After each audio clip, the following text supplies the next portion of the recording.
پارہ نمبر 12 سورۃ یوسف آیت نمبر 9۔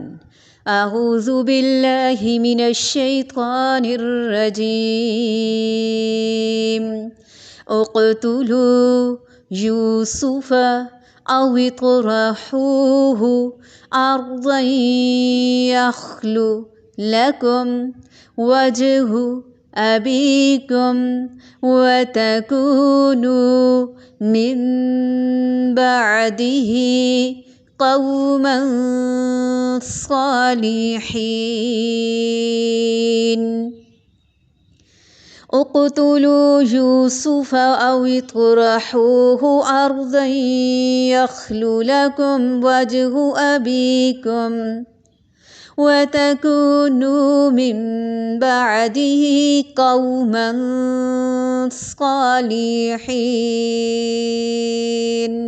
اقتلوا قتل کر دو یوسف علیہ السلام کو، او اطرحوہ او یا اطرحو پھینک دو ہو اسے، ارضاً کسی زمین میں، یخلو خالی ہو جائے گا، لکم تمہارے لیے، وجہ چہرہ، ابیکم تمہارے والد کا، وَتَكُونُوا اور تم ہو جانا، من بعدہ بعد اس کے، قوماً لوگ، صالحین صالح نیک۔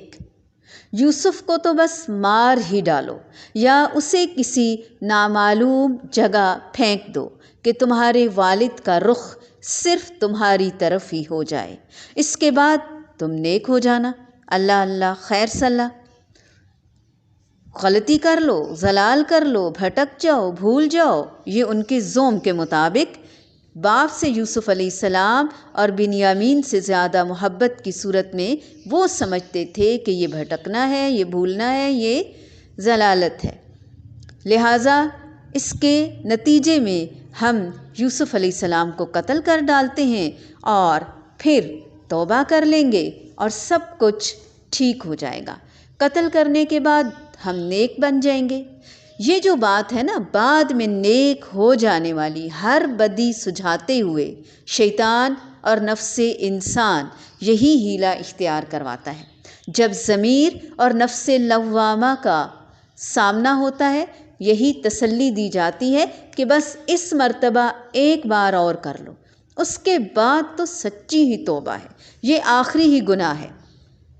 انہوں نے بھی آپس میں پلان کیا، سارے بھائیوں نے مل کر، چلو یوسف کو قتل کر دیتے ہیں، پھر اسے یا دور کہیں پھینک آتے ہیں، اور جب یہ ہوں گے ہی نہیں بیچ میں تو پھر ساری توجہ کا مرکز اپنے باپ کی محبت ہم خود ہی حاصل کریں گے، پھر ہم نیک ہو جائیں گے، ہم توبہ کر لیں گے۔ حالانکہ پیغمبر کی اولاد ہیں، نیکی اور برائی کا فرق بھی سمجھتے تھے، جانتے بھی تھے، لیکن دیکھیے کہ شیطان کس طرح سے انسان کو ورغلاتا ہے، وار کرواتا ہے۔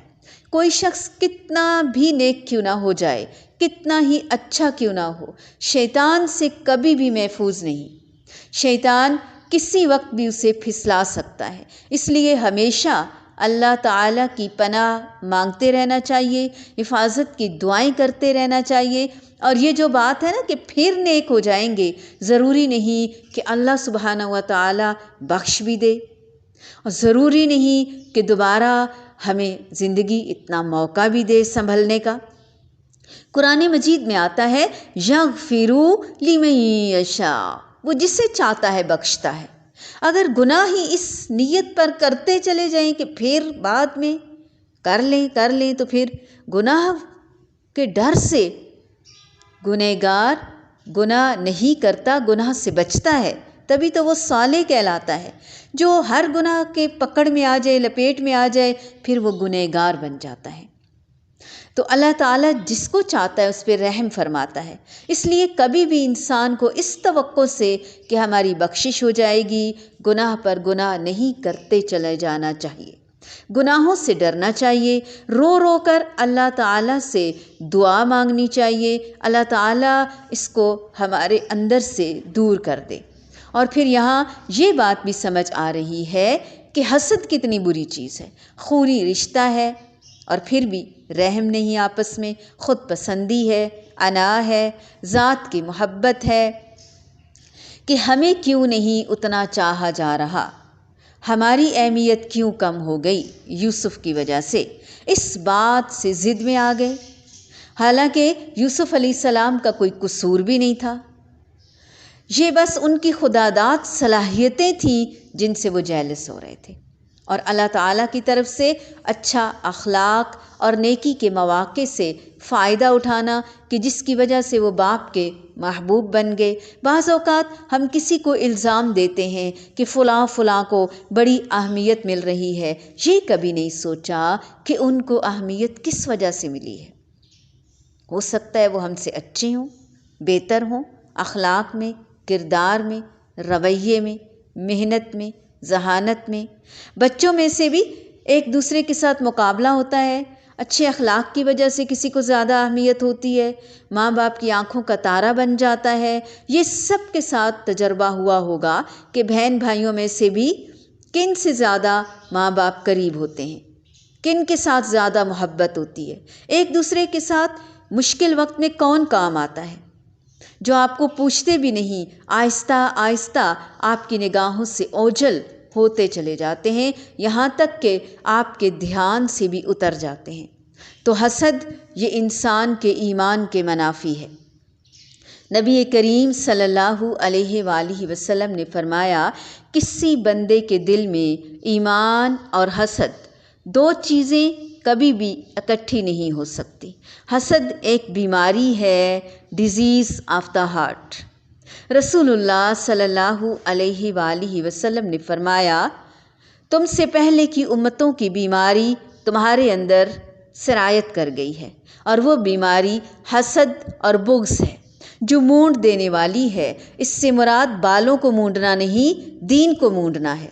ذرا سی کوئی بیماری ہمیں پتہ چل جائے، اور خاص طور پر ہارٹ ڈیزیز، ہارٹ اٹیک، دل کی بیماری، تو ہمیں ہزارہا بیماریاں اور لگ جاتی ہیں، ہم خواہ مخواہ ڈپریشن میں چلے جاتے ہیں۔ لیکن دل کا کھوٹا ہونا، کھرا نہ ہونا، جھوٹا ہونا، منافق ہونا، حسد ہونا، بغض ہونا، یہ تو سب سے بری اور سب سے بڑی بیماریاں ہیں۔ بعض اوقات ہوتا کیا ہے کہ انسان اپنی اپنی ذات میں تو بہت اچھا ہوتا ہے، ذاتی طور پر بڑا عبادت گزار، خوش اخلاق، دوسروں کی مدد کرنے والا، اگر ملیں تو بہت ہی ملنسار، خیرخواہ نظر آئے گا، لیکن وہ ٹیم ورک نہیں کر سکتا، دوسروں کے ساتھ نہیں چل سکتا، کیونکہ انہیں کسی کا آگے جانا اور اپنا پیچھے رہ جانا بالکل بھی پسند نہیں ہوتا۔ ایک کام ہوتا ہے جو اجتماعی کام ہوتا ہے، کچھ کام ایسے ہوتے ہیں جو اکیلے نہیں ہو سکتے، وہ مل کر کیے جاتے ہیں۔ جیسے ایک بھاری میز اٹھانا ہو تو اکیلا تو کوئی نہیں اٹھا سکتا، کوئی بھاری فرنیچر آگے پیچھے کرنا ہو تو جتنا بڑا بھاری کام ہوگا اس کے لیے اتنی ہی مضبوط اور بڑی بہترین ٹیم کی ضرورت ہے۔ لیکن ٹیم ورک کیوں نہیں ہوتا؟ ٹیم بن کے پھر کیوں بگڑتی ہے؟ خرابیاں کیوں پیدا ہوتی ہیں؟ دل کیوں کھٹے ہو جاتے ہیں؟ تعلقات کیوں خراب ہو جاتے ہیں؟ ایسے ہی جذبات کی وجہ سے کہ فلاں کو کیوں مجھ پر اہمیت دی گئی، فلاں مجھ سے آگے کیوں نکل رہا ہے، پھر لیگ پولنگ شروع ہو جاتی ہے، پھر پیٹھ پیچھے باتیں اور برائیاں شروع ہو جاتی ہیں، پھر کبھی لیڈر پر الزام تراشی، کبھی دوسروں کو فیورزم کی بلا ضرورت اسے کہا جا رہا ہے کہ نہیں یہ اس لیے آگے کہ فلاں اس کی طرف داری کر رہا ہے، فلاں اسے سپورٹ کر رہا ہے۔ دراصل یہ سارا کھیل شیطان کھلوا رہا ہے۔ ہم سب کو چاہیے کہ گھر کی زندگی ہو یا ادارے کی، کہیں پر بھی ہم ہوں، کسی ورک پلیس پر ہوں، یہ ہمارے لیے ایک بہت بڑا چیلنج ہے کہ ہم اپنے کو ورکرز کے ساتھ، اپنے دوستوں کے ساتھ، اپنی ٹیم کے ساتھ، بہن بھائیوں کے ساتھ، اپنے رشتہ داروں کے ساتھ کس طرح سے تعلقات بحال رکھتے ہیں، استوار رکھتے ہیں، کیسے کامیاب بناتے ہیں سب کو۔ پیش آنے والی مشکلات اور زیادتیوں کے باوجود اللہ پر توکل اور بھروسہ، اصل نتیجہ تو اللہ تعالیٰ کے پاس ہے نا۔ دنیا میں کوئی کتنا ہی مضبوط گروہ اور جتھا کیوں نہ بن جائے، جیسے یوسف علیہ السلام کے بھائیوں نے کہا نحن اسوہ، ہم ایک اسوہ ہیں، مضبوط جماعت ہیں، ہم ایک جتھا ہیں۔ یہ زندگی، یہ دنیا صرف چند دن کا کھیل ہے، کوئی کتنا بھی زیادہ محبوب نظر کیوں نہ ہو، آخر اس محبت کو ختم ہونا ہے۔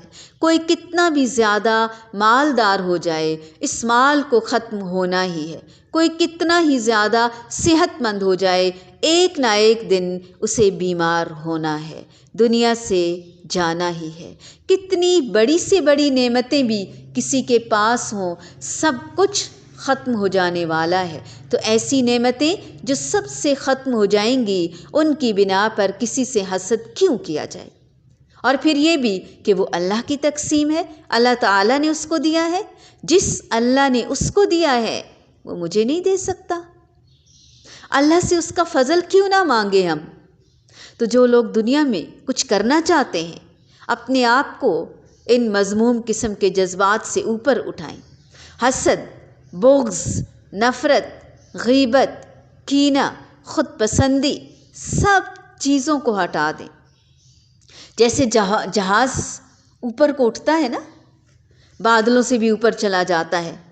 ہوائیں باد مخالف سے نہ گھبرا اے عقاب، یہ تو چلتی ہیں تجھے اونچا اڑانے کے لیے۔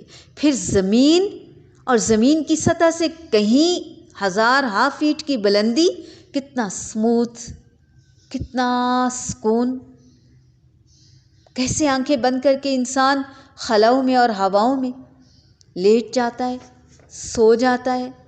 دنیا سے اوپر اٹھائے گا یہ قرآن آپ کو، یہ خیر۔ ہواؤں کے تھپیڑوں سے نہیں گھبرانا چاہیے۔ کبھی کبھی ہم تنگ ہو جاتے ہیں، جبکہ ہمیں مضبوط ہونے کی ضرورت ہے۔